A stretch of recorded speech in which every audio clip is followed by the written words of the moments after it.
In a world of alphas, where power is measured in the strength of a bloodline and the dominance of a wolf, she was a ghost. Princess Sierra Blackwood, only daughter of the Alpha King, was a mute, a broken heir, invisible to her own court. She was ignored, pitied, and dismissed by everyone until he arrived. Kai Thornridge, a rejected mate bearing the scars of betrayal, saw what no one else did. And in the suffocating silence of the royal court, he did the one thing that would change the fate of their entire world. He spoke to her in her own language. The air in the Blackstone Citadel was thick enough to choke on.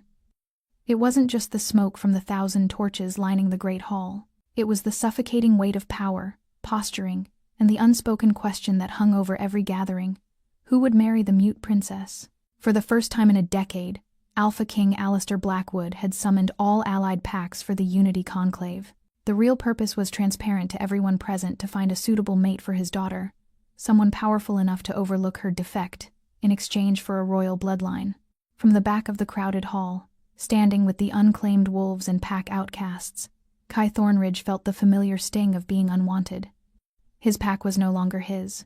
3 months ago, his fated mate Lyssa Silvercrest had rejected him publicly at their mating ceremony, choosing instead the wealthy son of a rival alpha. The rejection hadn't just broken his heart. It had broken his wolf, leaving a phantom pain in his chest where the bond should have been. He'd been cast out, his family ashamed of a son who couldn't keep his mate. He was here because he had nowhere else to go. The conclave offered temporary sanctuary to all wolves, even the broken ones. Kai's gaze drifted from the king, a man who looked carved from granite and rage, to the figure standing beside the queen's empty throne. This was the girl he had heard whispers about. Princess Sierra Blackwood, the silent heir. She was a paradox. She had the Blackwood features, the same midnight hair as her father, though hers fell in long waves past her shoulders. She was slight, almost fragile-looking compared to the warrior queen who had died birthing her. While other high-ranking females in the hall preened and postured, dripping with jewels and power, Sarah was a shadow absorbing all light, reflecting none. She wore a simple dove-gray dress, no crown, no adornments. She was present, but not there. A sudden, cruel laugh cut through the hall. Lady Morgana Thorne, the beautiful and vicious daughter of the Silver Moon Pax Alpha, had leaned over to her companion, her voice pitched just loud enough to carry. "A silent princess is a useless princess," she sneered, gesturing with her wine goblet toward Sarah. "What alpha wants a mate who cannot howl for her pack, cannot speak commands, cannot even bear witness at a mating ceremony?" She took a delicate sip. "A pity the king's line ends with a whimper." Kai flinched, his stomach twisting in vicarious humiliation.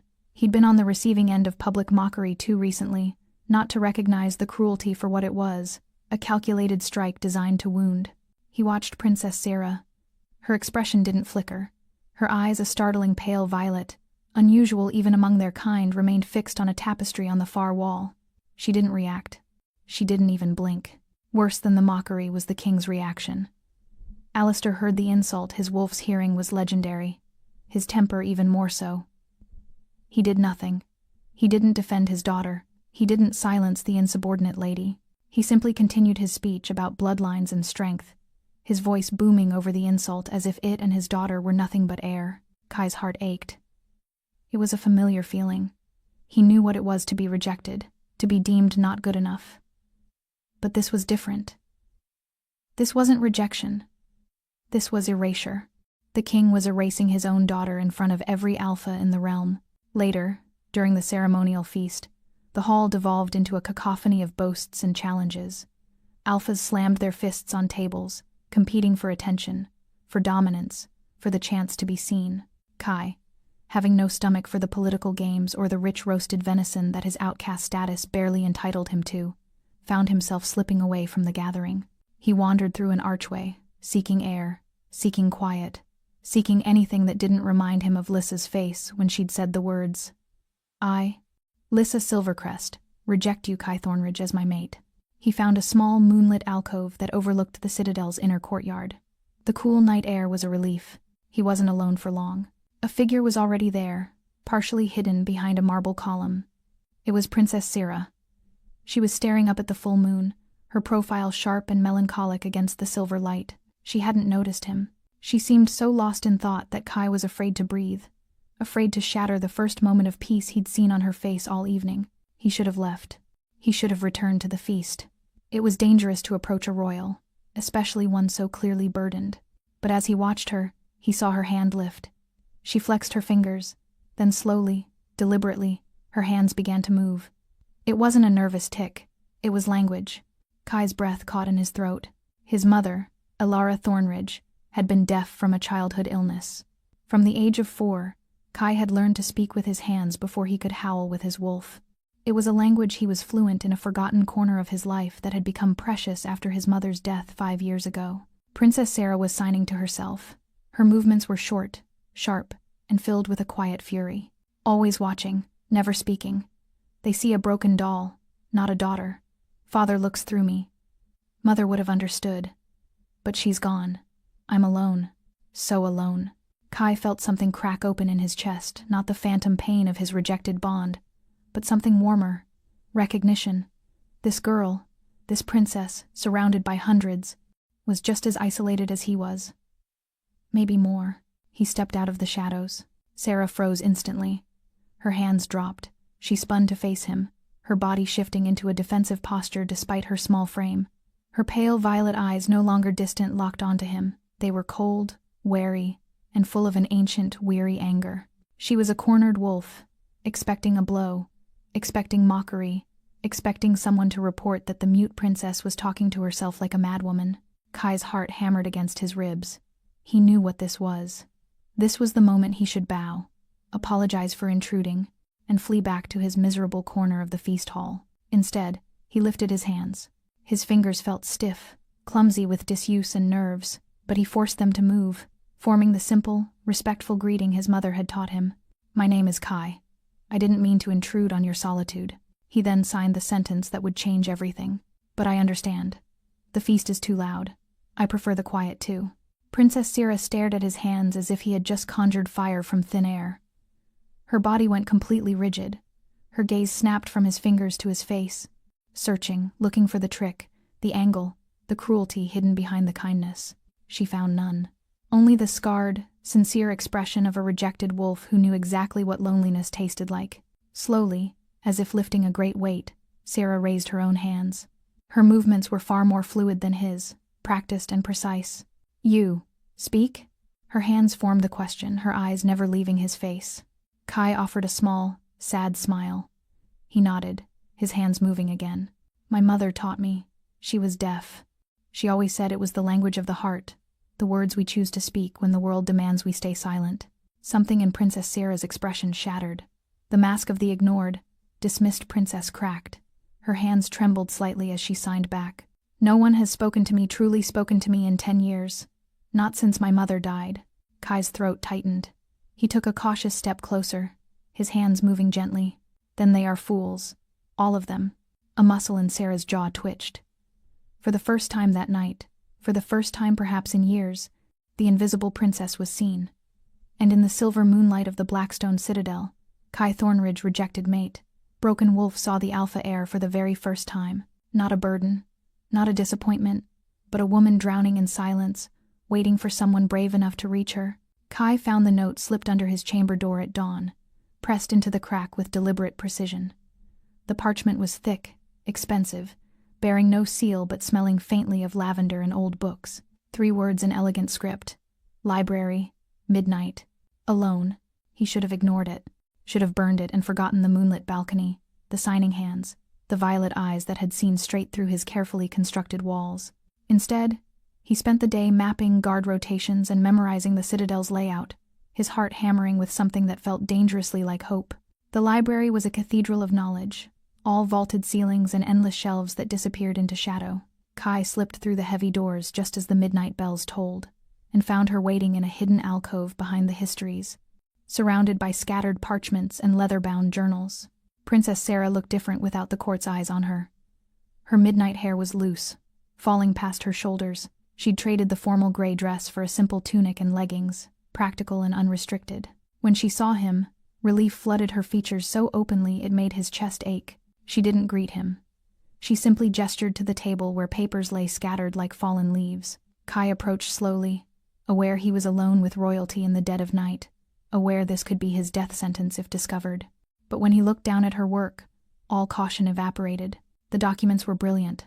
Battle strategies that exploited weaknesses in the kingdom's northern defenses, agricultural reforms that could double crop yields, diplomatic proposals for the minor pacts that would build loyalty through respect rather than fear. Every page was covered in her precise handwriting, every idea more ingenious than the last. Kai looked up at her, stunned. She was watching him with an intensity that made him feel transparent, her hands already moving. They never listen. I write, I plan, I solve problems they cannot see, and my father uses these pages to start fires in his chambers. He's a fool. Kai signed back, the movements feeling more natural now, muscle memory awakening. These ideas could transform the kingdom. Her smile was bitter. Ideas require a voice to champion them. I am a decoration, a burden to be married off to the highest bidder. Her hands moved sharply, angrily. Tell me about your rejection. I saw the pain. What happened? The question hit like a physical blow. Kai's hands hesitated, then moved slowly, carefully. Her name was Lissa Silvercrest. We were fated mates. I felt the bond snap into place the moment we met. But at our mating ceremony, in front of both our packs, she rejected me. Choose the son of a wealthier alpha instead. His jaw tightened. The bond breaking felt like dying. My pack saw it as shame. I was cast out. Sierra's expression softened into something raw and understanding. Her hands moved gently now. We are both unwanted, both deemed unworthy by those who should have valued us. She paused, then signed with fierce conviction. Perhaps that makes us equals. Perhaps that makes us free. Kai stared at this invisible princess who saw the world with such clarity, and felt something shift in his chest where the phantom bond pain usually lived. Not healing. Something new, something that terrified him. Why did you bring me here? He signed. Sierra's answer was simple, devastating. Because you are the first person in 10 years who has spoken to me, not at me. Because I am tired of being erased. And because... Her hand slowed, vulnerable. I think you understand what it means to be thrown away. In the candlelit library, surrounded by forgotten knowledge, 2 discarded wolves found something neither had dared hope for. Not pity, not charity, but recognition, true and absolute, in the space between words. The morning council convened in the king's war room, a circular chamber dominated by a massive oak table scarred with centuries of strategic debates. Sarah sat in her designated chair smaller than the others, positioned slightly back from the table as if her presence was an afterthought. Which, she supposed, it was.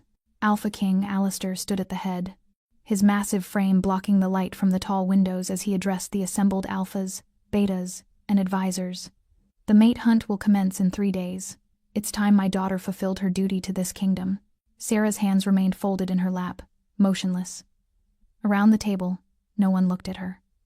They discussed her as if she were a broodmare being evaluated at market. The Ironwood Alpha has expressed interest, said Chancellor Brennan, a wiry man whose loyalty was measured in coin rather than conviction. He's willing to overlook the communication difficulties in exchange for the bloodline. Overlook, her father repeated, his voice heavy with disgust that Sarah couldn't tell if it was directed at the Chancellor's phrasing or at her. She needs a strong mate to compensate for her deficiency, someone whose strength will overshadow her weakness. Deficiency. Weakness. The words landed like stones in still water, and Sarah felt the familiar numbness spread through her chest. This was her value. A problem to be solved. A deficit to be balanced. What about the girl's preferences? Asked Lady Morrigan, one of the few female advisors, and someone Sarah had once hoped might be an ally. Surely Princess Sarah has some input. She's communicated no preferences. The king interrupted, not even glancing in Sarah's direction. And given her condition, I'll make the decision that's best for the kingdom. Sarah's nails dug into her palms beneath the table. She had communicated. She'd written detailed analyses of each potential suitor, their political allegiances, their treatment of lower-ranked pack members, their potential to be true partners rather than collectors of titles. She'd left the report on her father's desk 3 days ago. He'd used it to prop up a wobbly chair leg in the armory. The meeting continued for another hour, her future being shaped by voices that had never bothered to learn her language. When it finally concluded, Sarah rose and left without acknowledgement, a ghost passing through walls. She fled to the gardens, to the hidden corner behind the rose arbor, where ancient stone benches sat surrounded by wild honeysuckle. It was there that Kai found her an hour later, her shoulders shaking with silent, furious tears. He didn't announce himself. He simply sat beside her on the bench and waited, his presence steady and unhurried. When Sierra finally looked up, her eyes red-rimmed and blazing, Kai's hands moved. "I heard about the council meeting. I'm sorry." Sierra's hands flew in sharp, angry gestures. "Sorry? Everyone is sorry. Sorry I can't speak. Sorry I'm broken. Sorry I'm such a burden to the great Blackwood legacy." Her movements grew more violent. "But no one is sorry enough to actually listen, to learn, to see me as anything but a defect to be managed." Over the next 3 days, they met in secret in corners of the library where dust motes danced in shafts of afternoon light, in the royal stables where Sierra's mare wickered soft greetings, in the gardens where honeysuckle perfumed the air and guards never patrolled. Each meeting, Sierra brought her journals. Kai had never seen anything like them. Leather-bound volumes filled with meticulous plans. Educational reforms that would teach all Pack children to read regardless of rank. Infrastructure proposals for the struggling northern territories. Diplomatic frameworks that would build alliances through mutual benefit rather than fear. Every page revealed a mind that saw patterns others missed, that understood her kingdom better than those who claimed to rule it. "Why doesn't your father listen to you?" Kai signed, his hands moving with increasing fluency as the days passed. Sierra's response was bitter. "Because I have no voice." Literally. He believes power must be spoken, commanded, howled from the throat of a dominant wolf. He cannot conceive that strength might exist in other forms. Her hands slowed, became thoughtful. "I am living proof that his belief is wrong, and that terrifies him." They were in the library again, late afternoon sun streaming through stained glass windows and painting everything in jewel tones. Kai watched her hands move, found himself mesmerized by the grace of her gestures, the precision of each sign. She was the most articulate person he'd ever met, more eloquent in silence than most people were with endless words. "Tell me about your mother," he signed. Sierra's expression softened into something painfully young. "Queen Leanna was brilliant. She saw my silence not as a defect but as a different way of being. She was learning sign language. We spent hours together, her learning from the scholars she'd summoned, teaching me that I wasn't broken." Her hands trembled slightly. "Then she died, bringing my brother into the world. He died with her. And no one continued her work. It was as if my voice died with her." "Your silence isn't a defect," Kai signed firmly. "It's a test, and everyone around you is failing it." Sierra stared at him, her violet eyes wide and suddenly vulnerable. "You're the first person who's ever said that." "Then they're all fools." The silence between them felt charged, electric. Kai became acutely aware of how close they were sitting, of the way the fading sunlight caught in her midnight hair, of how her eyes held his with an intensity that made his breath catch. This was dangerous territory. She was a princess. He was an outcast, and they were building something in secret that felt far too much like hope. "The mate hunt begins in 3 days, Sierra signed, her movements slower now, almost reluctant. "My father will choose whoever proves strongest, whoever can compensate for my weakness." She paused. "Unless someone gives me a reason to refuse them all." Kai's heart hammered against his ribs. "What kind of reason?" Sierra's hands formed the answer with deliberate care. "A partner who sees me as an equal, who values my mind as much as my bloodline, who understands that silence can be the loudest form of strength." Their eyes held. In the golden library light, surrounded by forgotten wisdom, 2 rejected wolves acknowledged what was growing between them, something that defied logic, defied status, defied every rule their world had built, something that felt dangerously like fate giving them both a second chance. The grand banquet hall glittered with excess crystal chandeliers dripping with candlelight, tables groaning under platters of roasted meats and exotic fruits, wine flowing like water from the conquered southern vineyards. The gathered alphas and their entourages had dressed to intimidate, each outfit more ostentatious than the last, a peacock display of wealth and power. Sierra sat at the high table in a gown of pale silver that caught the light like moonlight on water. Positioned between her father and an empty chair that had belonged to her mother, she was decoration, a pretty problem on display for prospective buyers. Around her, conversations flowed and ebbed, none directed at her, all about her. She was pushing food around her plate when Lord Cassius Blackthorne approached, his heavy footsteps announcing his arrival before his booming voice did. He was everything her father valued in an alpha, tall, broad-shouldered, wealthy beyond measure, and utterly convinced of his own supremacy. His pack controlled the richest mining territories in the kingdom, and his ego was proportional to his coffers. "Princess Sarah," he announced, not bothering to bow or wait for acknowledgement. He spoke at her, not to her. his wine-flushed face splitting into what he probably thought was a charming smile. "Your father and I have been discussing an arrangement. The Blackthorn pack would be honored to unite with the royal bloodline. You'll make a suitable wife once properly managed." Sierra's hands moved in sharp, precise gestures, a cutting response about the difference between management and partnership, about how she'd rather marry a rogue than a tyrant wearing expensive clothes. Cassius laughed, loud and ugly, as if she'd told a delightful joke instead of putting him in his place. "Such spirit. My mother always said Blackwood women had fire in them. We'll train that out of you soon enough. A silent wife should be an obedient one, yes?" He reached for his goblet of red wine, making an exaggerated gesture that Sarah saw coming but couldn't avoid. The wine arced through the air in a perfect crimson stream, splashing down the front of her silver dress, soaking the delicate fabric until it clung to her skin. The stain spread like blood, dark and damning. The court erupted, not in gasps of concern, but in laughter tittering, cruel laughter that bounced off the vaulted ceilings. Lord Cassius joined in, slapping his thigh. "Clumsy of me, but you should have moved, my dear.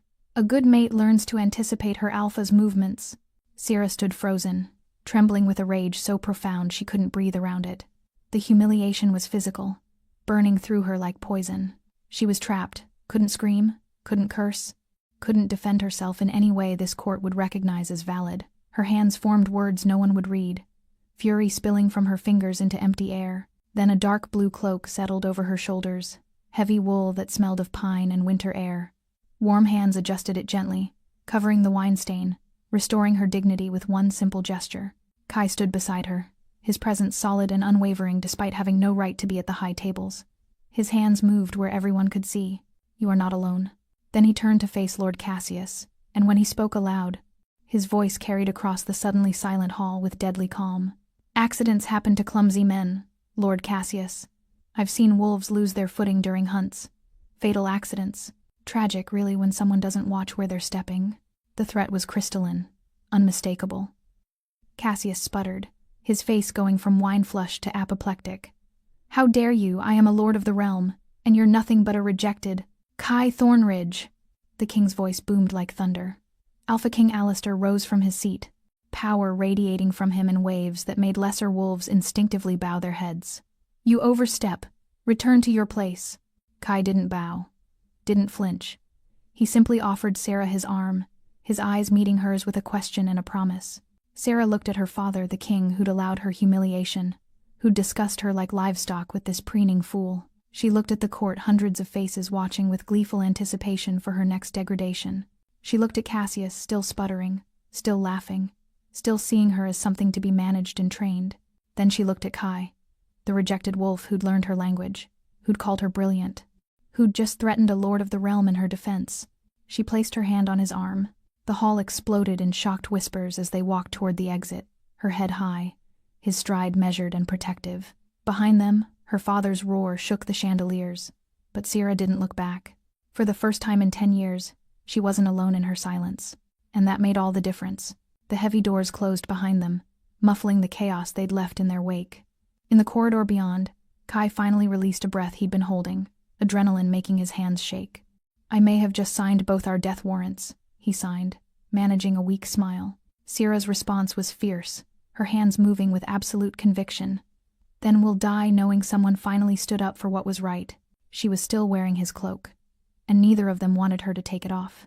The summons came at dawn, delivered by royal guards whose expressions promised nothing good. Kai was escorted through the citadel's winding corridors to the king's private chambers, a room dominated by weapons mounted on walls and the mounted heads of conquered enemies. Alpha King Alistair stood at the window, his back to Kai, his massive frame silhouetted against the rising sun. "You dare interfere with my daughter's future?" The king's voice was quiet, which somehow made it more terrifying than his usual roar. Kai kept his spine straight despite every instinct screaming to submit to the dominant alpha in the room. "I dare to treat her like a person, not property, Your Majesty." Alistair turned, and his eyes were cold as winter stone. "Property. That is exactly what royalty is, boy. We are tools of the kingdom, weapons to be wielded for the greater good. My daughter will marry Lord Cassius Blackthorn in 1 week. The alliance with his pack secures our northern border, and brings wealth that will fund our armies for a decade. That is her purpose. She doesn't want him. What she wants is irrelevant." The king moved closer, using his size to intimidate. She cannot speak for herself. She has no voice. Therefore I speak for her. I decide her fate. That is how power works. Kai's hands clenched at his sides, rage making his voice shake. She can speak. You refuse to listen. She has a voice, you've just never bothered to learn her language. Her language? Alistair's laugh was cruel. Hand-waving in silence? That is not language. That is deficiency. And you, a rejected, packless wolf with nothing to offer, think you understand my daughter better than I do? I know she's brilliant. I know she has ideas that could transform this kingdom if you'd just... Enough! The word carried alpha command, forcing Kai's wolf to its knees inside him. You have committed insubordination to the crown. Guards! The door burst open. 4 royal guards entered, hands on sword hilts. Take him to the dungeons. Charge. Interference with royal marriage negotiations and disrespect to the Alpha King. He will remain imprisoned until after the wedding ceremony. Let this rejected wolf have time to contemplate the price of overstepping. Kai fought as they seized his arms, but he was outnumbered and exhausted. As they dragged him toward the door, he managed to look back at the king. You're making a mistake. She'll never forgive you. Alistair's expression didn't change. She doesn't need to forgive me. She needs to obey. An hour later, Sierra was summoned to the same chambers. She entered warily, already knowing from the guards' expressions that something terrible had happened. Her father stood in the same position by the window, a king surveying his kingdom, calculating strategies and sacrifices. He didn't greet her, simply began speaking as if she were another weapon to be positioned on his strategic board. You will marry Lord Cassius Blackthorne in 1 week. The contracts are being drawn. The ceremony will unite our houses and secure the future of this kingdom. I expect your compliance. Sarah's hands flew in furious protest. I will not marry that man. He sees me as a thing to be managed. I refuse. Her father turned his back. Deliberately. Completely. Ending the conversation without acknowledging a single gesture. Sarah's hands moved faster, more desperately. Father, please. Listen to me. I'm not broken. I can lead. I can help this kingdom. Just give me a chance to prove. I cannot understand your hands. His voice was flat, final. I have tried for 23 years to understand, and I cannot. It is time you learn to accept your place. You are my daughter, and you will do your duty. The rejected wolf who thinks he can save you is in the dungeons where he belongs. He walked out of his own chambers, leaving her standing in the middle of the room, surrounded by weapons and trophies taken from those who dared to defy the Blackwood throne. Sarah stood frozen for 1 heartbeat. 2. Then she ran. She fled through corridors and down staircases, her mind racing faster than her feet. The library. She needed to think, needed to plan, needed to. She burst through the heavy doors and immediately knew something was wrong. Kira, one of the library attendants who'd always been kind, looked up with pity in her eyes. Princess, I'm so sorry. They took him at dawn. He's in the dungeons. High security. Your father's orders. The world tilted. Kai was imprisoned because he'd defended her, because he'd treated her like she mattered. And in 1 week, she'd be shackled to a man who saw her as a defect, to be corrected. Sarah moved to her hidden alcove, the space where she and Kai had shared secrets and built something fragile and precious. Her journals lay scattered where she'd left them, full of ideas no one would ever implement, plans no one would ever read. She looked at her hands, these hands her father called meaningless, these hands Kai had called eloquent, these hands that held no power in a world that valued only spoken commands. Then Sarah made a decision that would either save them both or destroy everything. She grabbed parchment and began to write with fierce, desperate speed. Not proposals, not reforms, a plan, a dangerous, impossible plan that required courage she wasn't sure she possessed and allies she'd never dared to seek. But she was done being invisible, done being silent, done letting others write her story. In 1 week, her father would discover that his mute daughter had found her voice, and it would shake the foundations of his kingdom. Mira, Sarah's personal attendant, was the only court member besides her mother who'd ever tried to learn sign language. She'd managed about 30 signs before giving up, but she'd never stopped trying to understand. That loyalty was about to be tested. Sarah pressed a heavy gold bracelet into Mira's palm, one of the few pieces of jewelry she owned, a gift from her grandmother. Her hands moved frantically. The dungeons. I need to see the prisoner Kai Thornridge. Tonight. Mira's eyes widened. Princess, if your father discovers... Sarah's hands cut through the air with desperate urgency. Please, I'm begging you." The older woman stared at the bracelet, then at Sierra's face, and something shifted in her expression. She nodded once, sharply. "The guard rotation changes at midnight. The new guard is young, greedy. This will buy you 20 minutes. No more." The dungeons beneath Blackstone Citadel were carved from the same dark stone as the fortress above, all dripping water and rusted chains. The cells held mostly political prisoners, wolves who'd questioned the king's authority or failed to pay debts to the crown. Kai's cell was at the end of the corridor, isolated from the others. He sat on the stone bench, head in his hands, but jerked up when he heard footsteps. When he saw Sierra, relief and anguish warred on his face. He moved to the bars immediately, his hands already forming signs. "You shouldn't be here. If your father finds out—" Sierra cut him off, her hands moving with fierce determination. "I won't marry him. I won't be sold like livestock to secure some border treaty. I'd rather die." Kai's expression tightened. "Your father will force you. Kings don't ask permission, Sierra. They command, and their subjects obey. That's how kingdoms work. Then I'll run." Her hands were steady now, absolute. "Tonight, after the mate hunt feast when everyone is drunk and distracted, I'll disappear." "Where will you go?" Kai's hands moved urgently. "You're a princess. Every pack in every territory will return you to your father. There's nowhere to hide." Sarah's next signs made his blood run cold. "The Whisper Woods, the neutral territory where no pack has jurisdiction. I'll claim sanctuary with the Feral Council." Kai's face went white. "That's a death sentence. The Feral Council doesn't protect runaways. They're wolves who've rejected pack law entirely. They're violent, unpredictable. They'll kill you for sport. Better dead and free than alive and owned." Her hands didn't waver. "Ancient law says any wolf can claim independence in neutral territory. They have to respect that. It's the one law even ferals follow. Even if that's true, you won't survive a day out there alone. I know the forests. I've studied maps. I have survival skills from— I'm coming with you." Kai's hands formed the signs with absolute finality. Sarah's hands hesitated for the first time. "You're imprisoned." "How?" "Then break me out." He gripped the bars between them. "You said you know the Citadel better than anyone. You said you've been planning escapes in your mind for years. So plan this one." For a moment, Sierra just stared at him. Then her hands began to move, faster now, detailing a plan she'd apparently been constructing since the moment she learned of his imprisonment. She knew the guard rotations, knew which guards drank on duty, knew the secret passages her father thought were forgotten. She knew the servants' corridors that led to the stables, knew which horses were fastest, knew which roads had the fewest patrols.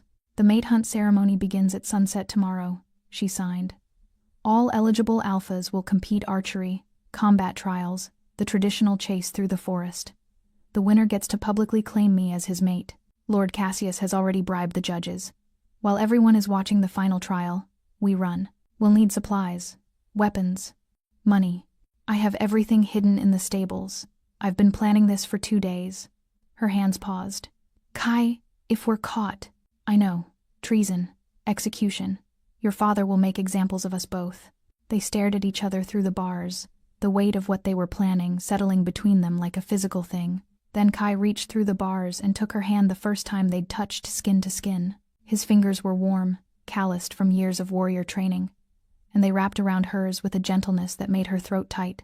"Why are you doing this?" He signed with his free hand, awkward and one-handed, but the question clear.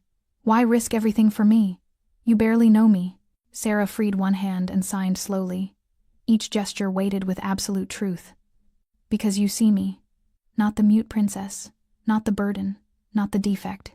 You see me. That's more than anyone has given me in 10 years. His grip on her hand tightened. "Then we'll run together. And damn the consequences."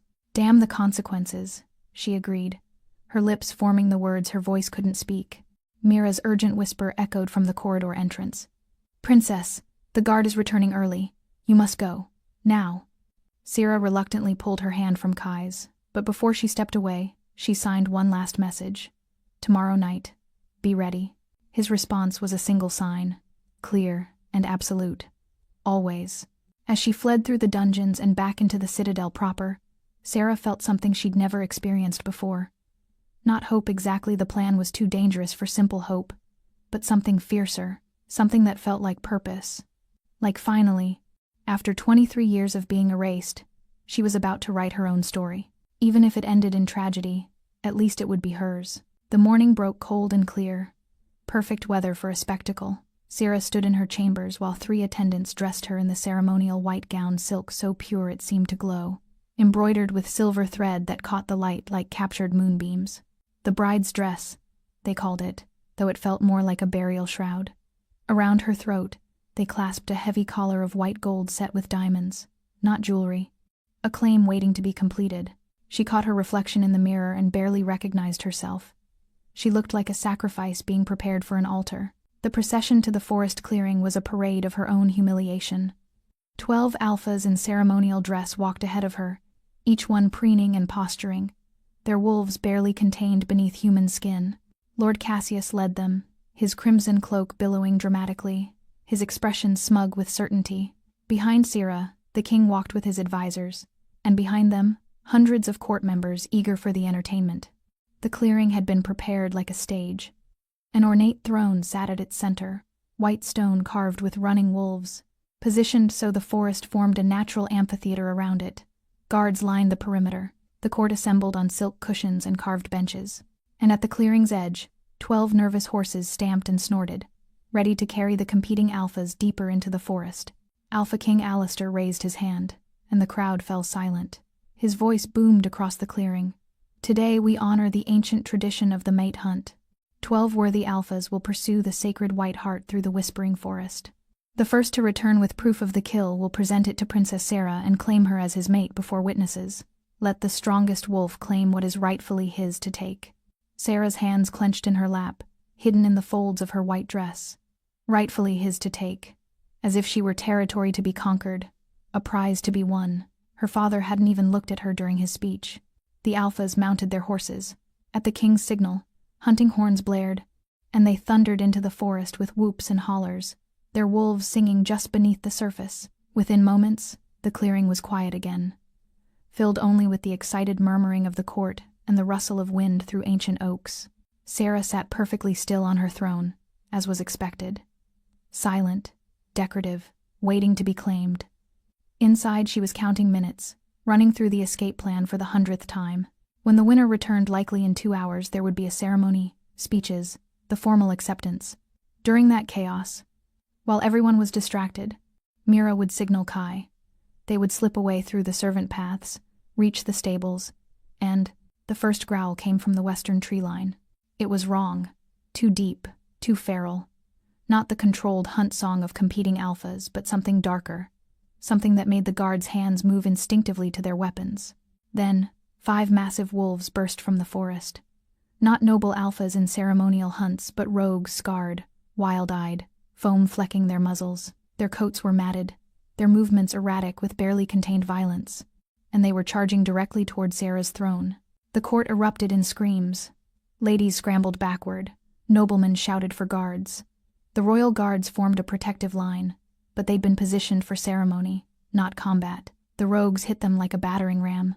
Sarah froze on her throne, every muscle locked. This wasn't random. Rogues didn't attack in broad daylight, didn't charge past easier targets to focus on one specific person. This was planned. This was... Lord Cassius emerged from the eastern tree line, not in wolf form but in human, sword drawn, his expression perfectly crafted surprise. Rogues, protect the princess. But he wasn't running toward her. He was hanging back, watching, letting the attack develop. And Sarah suddenly understood with horrible clarity. This was his plan.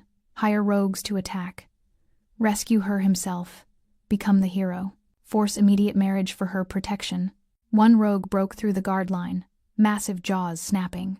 It leaped toward the throne, toward Sarah's frozen form, and she couldn't scream, couldn't call for help, couldn't do anything but watch death approaching with yellow eyes and blood-stained teeth.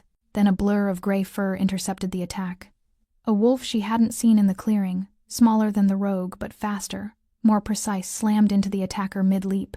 They hit the ground in a tangle of fangs and fury, rolling away from the throne in a snarling mass. Sarah's heart stopped.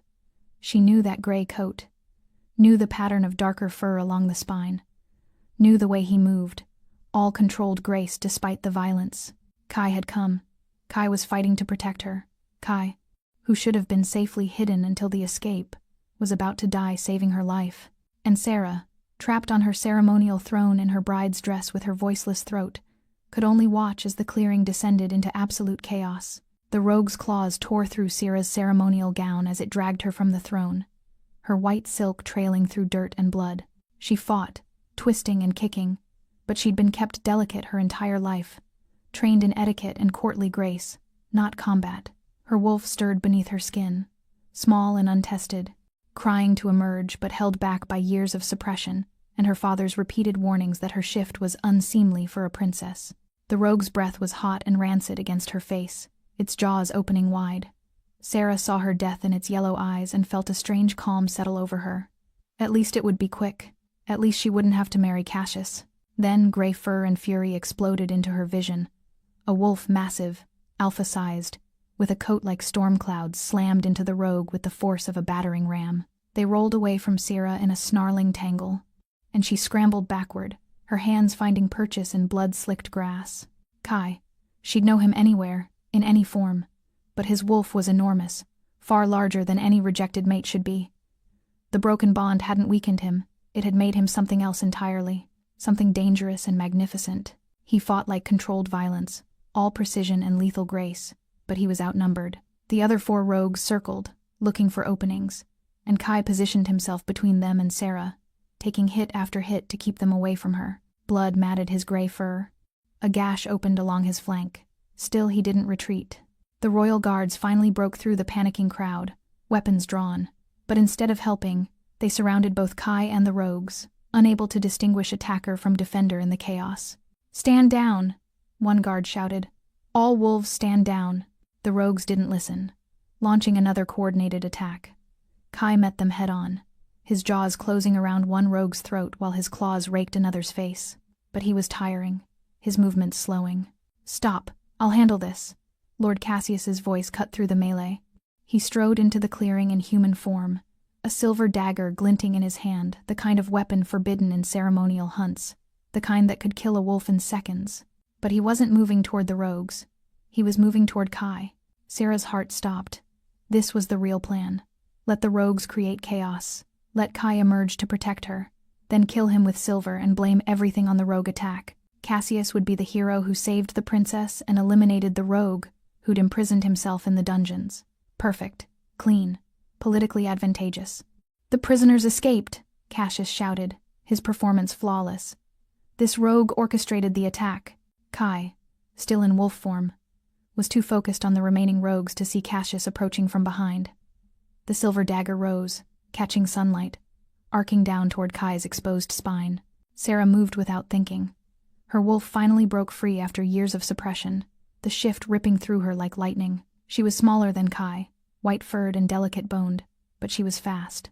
She threw herself between the blade and Kai's back, and the silver dagger meant for his spine buried itself in her shoulder instead. Pain exploded through her system, white-hot and agonizing.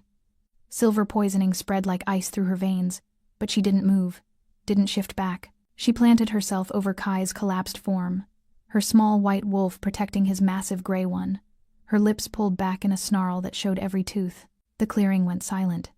Even the rogues backed away, confused by the sudden shift in dynamics.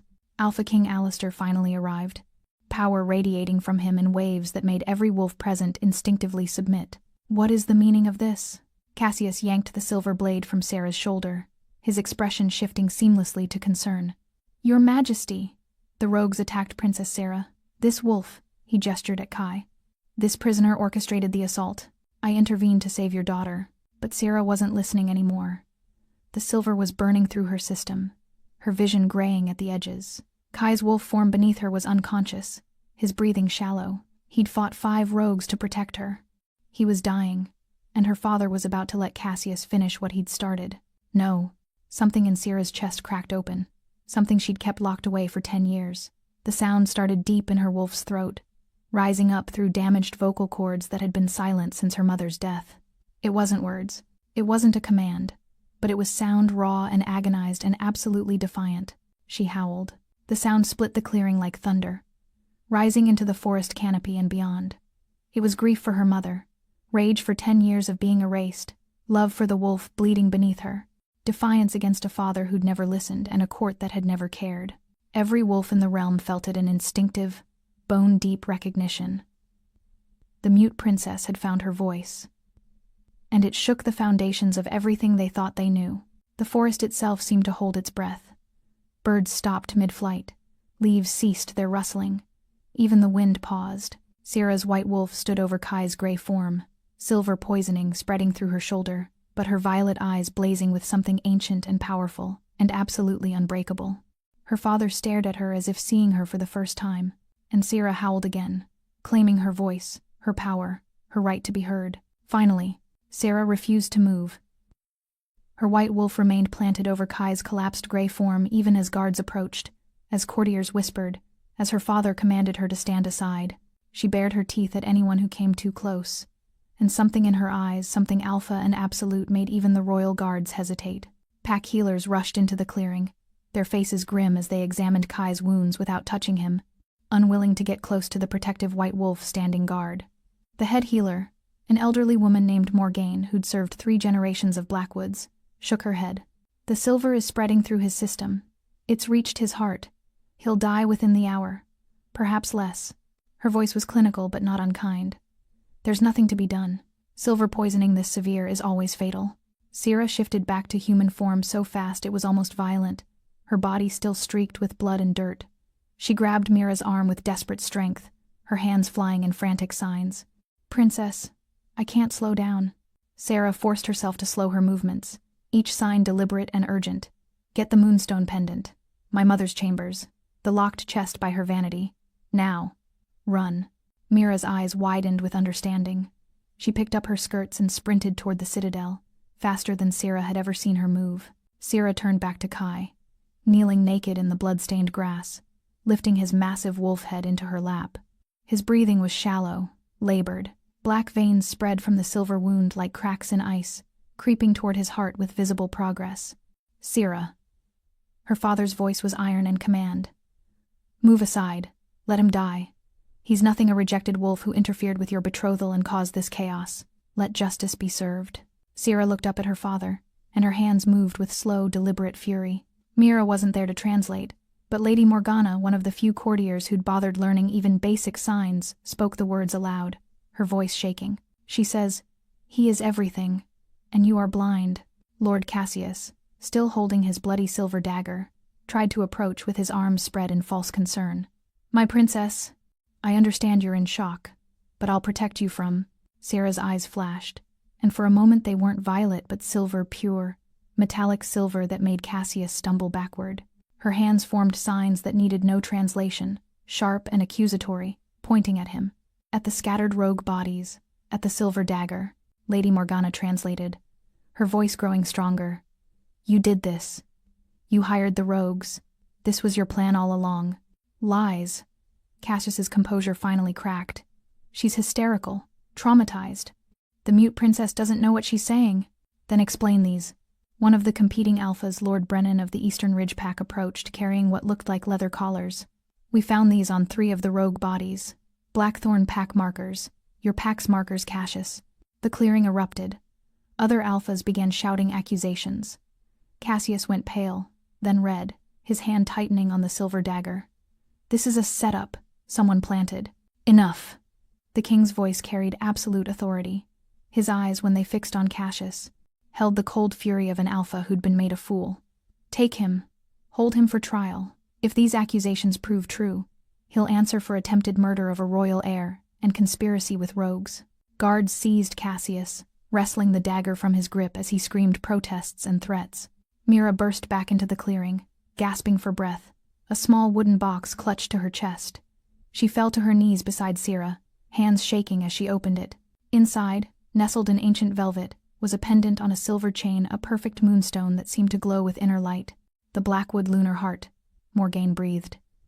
"Your Majesty, that's a sacred artifact. If it's used and destroyed, I don't care." Sarah's hands moved sharply. She took the pendant and placed it on Kai's chest, right over his heart where the black veins were converging. Then she pulled a small knife from Mira's belt and drew it across her own palm without hesitation. "Princess, no." Morgane reached to stop her, but Sierra was faster. She pressed her bleeding palm to the moonstone, and her royal blood, ancient Blackwood blood, touched the artifact's surface. The pendant blazed with white light so bright everyone had to shield their eyes. Magic surged through the clearing, old and primal, the kind of power that predated kingdoms and pacts. Sarah felt it flow from her blood into the stone, and from the stone into Kai's dying body. The black veins reversed course. The silver poison was drawn out of Kai's system, pulled into the moonstone like water into a drain. The pendant began to crack, hairline fractures spreading across its perfect surface as it absorbed the toxin. Then, with a sound like breaking crystal, it shattered into dust. Kai gasped. His wolf form convulsed once, twice, then shifted back to human in a cascade of gray light. He lay in the grass, naked and covered in blood, but breathing deep, steady breaths, alive. His eyes opened, finding Sierra's face immediately. His hand rose weakly, forming signs she'd taught him. "You howled. I heard you. Even dying, I heard you call." Sierra's hands shook as she signed back.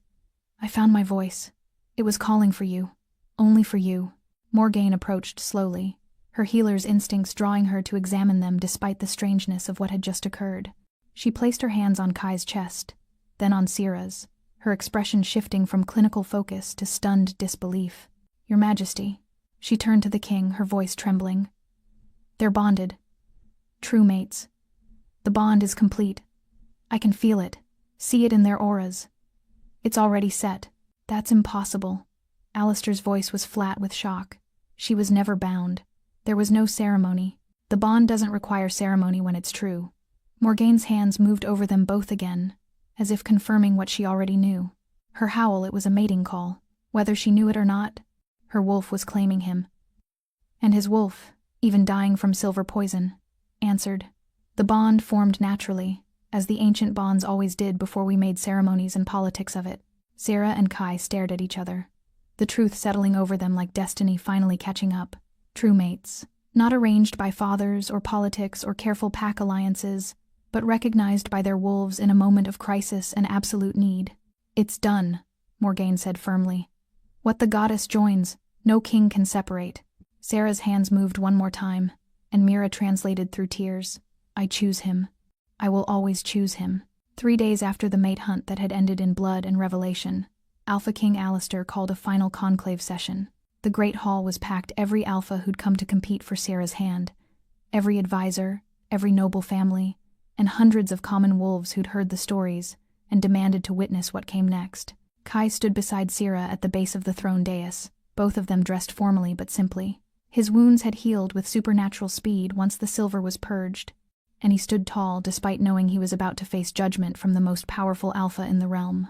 Sarah wore midnight blue instead of white, her hair unbound, her violet eyes calm and defiant. The king surveyed the assembly from his throne, his expression unreadable. "Lord Cassius Blackthorne has been executed for treason, conspiracy with rogues, and attempted murder of a royal heir. His lands and titles are forfeit. His pack will answer for their lord's crimes." His voice was iron. "The question that remains is, what to do with you both?" He looked directly at his daughter. "You defied me. You formed a mate bond without my permission, with a packless, rejected wolf who has nothing to offer this kingdom but his sword arm and his stubborn refusal to know his place." Sarah stepped forward, and the hall went silent. Her hands began to move, elegant and precise. Kai's voice followed, translating her signs with absolute accuracy and growing strength. "I am not broken because I cannot speak. You are broken because you refuse to listen." The words landed like hammer blows. "I have spent 10 years watching you rule through fear and force, through dominance and dismissal. It has made our kingdom weaker, not stronger. It has made our people afraid to speak truth, afraid to show difference, afraid to be anything but what you demand." "You dare," the king started, half rising from his throne. But Sarah's hands kept moving, and Kai kept speaking. "A true leader does not need to be the loudest voice in the room. A true leader hears all voices, even the silent ones. You taught me that lesson by refusing to see me for 23 years. And now, I will teach this kingdom what you could not." She pulled a rolled parchment from her sleeve and handed it to Chancellor Brennan, who unrolled it with shaking hands. His eyes widened as he read. "The Edict of Silent Voices," Sarah signed, and Kai translated. "Every wolf in this kingdom will learn sign language by royal decree. It will be taught in schools alongside reading and mathematics. No one will be dismissed because they communicate differently. No one will be erased because their voice doesn't match expectations. No one will spend 10 years invisible because those in power couldn't be bothered to learn their language. The court erupted. Some alphas objected immediately. Preposterous. We can't force every wolf to learn hand-waving. This is ridiculous coddling. But other voices rose too. An Omega woman in simple clothes stood. My son was born deaf. He's been treated as useless his whole life. This would change everything for him. A Beta man, with scarred hands, stood next. I lost my voice in the border wars. I've been communicating through writing for 5 years. If people knew sign language, I could speak again. The king's face had gone carefully blank. And if I refuse this edict? Kai spoke for himself this time, his voice steady. Then we leave. We claim sanctuary in the Whisper Woods as is our right under ancient law, and we build a pack of the unwanted, the rejected, the dismissed, the different. And when others come to us, and they will come, Your Majesty, your kingdom will fracture. Not through war, through exodus. Through people choosing to be seen, over choosing to be safe. It wasn't a threat. It was a promise, calm and absolute. The silence that followed was suffocating. The king stared at his daughter, and something in his expression cracked. He looked old suddenly, and tired, and deeply sad. You are. His voice roughened. You are so much like your mother. Then he did something no one in the court had ever seen. The Alpha King rose from his throne, descended the steps, and stood before his daughter, his hands lifted, clumsy and uncertain, forming signs that were clearly rusty from disuse. I'm sorry. Sierra's eyes went wide with shock. Her father continued, speaking aloud while his hands moved. Your mother tried to teach me.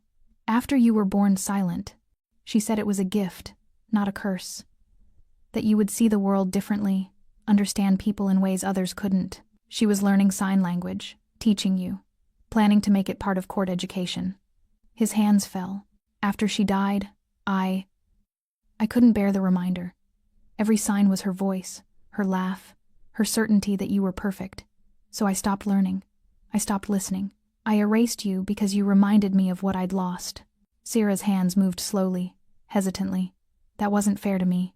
No, the king agreed. It wasn't. I failed you. I failed your mother. I failed this kingdom by teaching people that different meant lesser. He turned to face the assembled court. The Edict of Silent Voices stands. It will be implemented immediately. My daughter will be your next queen, trained and prepared to rule with the wisdom I was too blind to see she possessed. And her mate, he looked at Kai, and something like respect flickered in his eyes, will stand beside her as king consort, not because he is powerful or wealthy or perfectly bred, but because he is the only one who saw her worth when the rest of us were looking away. The court exploded into chaos, celebration, protest, shock, joy. But Sierra only had eyes for her father, and for the man standing steadily beside her. They didn't take the throne immediately. Instead, Sierra and Kai spent the next year traveling the kingdom, visiting every pack, every village, every settlement. They taught sign language in town squares and pack halls. They built schools where deaf children could learn alongside hearing ones. They showed people, through action rather than decree, that difference wasn't weakness. And slowly, the kingdom transformed. Years later, Queen Sarah ruled from a throne she'd earned rather than inherited. King Consort Kai stood beside her, his presence steady and his voice translating her signs when needed. They had a daughter, Liana, named for her grandmother, who spoke in both voice and sign with equal fluency, who never knew a world where silence meant invisibility. Late one evening, they found themselves in the library where everything had begun. Sierra sat in their favorite alcove, surrounded by books and the comfortable silence of a love that needed no words to be understood. Kai's hands moved in the lamplight. Do you ever regret it? Fighting so hard? All the years of struggle? Sierra smiled, her hands forming her response with the grace of long practice. I regret nothing. You taught me the most important truth. What truth? Being seen is not the same as being heard. Being heard is not the same as being understood. She took his hand, threading their fingers together. But being understood, that is everything. That is love. That is partnership. That is what transforms kingdoms. Kai pulled her close and kissed her, deep and thorough, and full of the devotion that had grown from a moonlit balcony into a revolution. When they parted, he signed against her lips. I understand you. I always will. I know. She signed back. That's why I chose you. That's why I'll choose you. Every day. Forever. Outside the library windows, The kingdom thrived. Children learned to sign in schools built on compassion rather than conformity. Deaf wolves served as advisors, as warriors, as leaders. Different voices were heard, celebrated, valued. All because one mute princess had found someone brave enough to learn her language, and because two broken, rejected wolves had refused to let anyone else define their worth. The moon rose over Blackstone Citadel, silver and full and perfect, shining down on a kingdom that had finally learned to listen to all its voices, even the silent ones. Especially the silent ones. I want to hear your story. Have you ever felt invisible because you communicated or existed differently than what was expected? Have you found your Kai, someone who learned your language when others demanded you speak theirs? Have you been rejected, only to discover that rejection was clearing the path for something better? Share in the comments below. Your story matters. Your experience could be exactly what someone else needs to hear today. The reminder that they're not alone, that being different is powerful, that the right people will meet them where they are. Subscribe for more stories celebrating characters who are worthy not despite their differences, but because of their strength. Your support helps create more stories for people who need to hear that their differences are gifts, that their silence or uniqueness or unconventional existence isn't something to fix, it's something to honor. Because being understood isn't a luxury, it's everything. See you in the next story.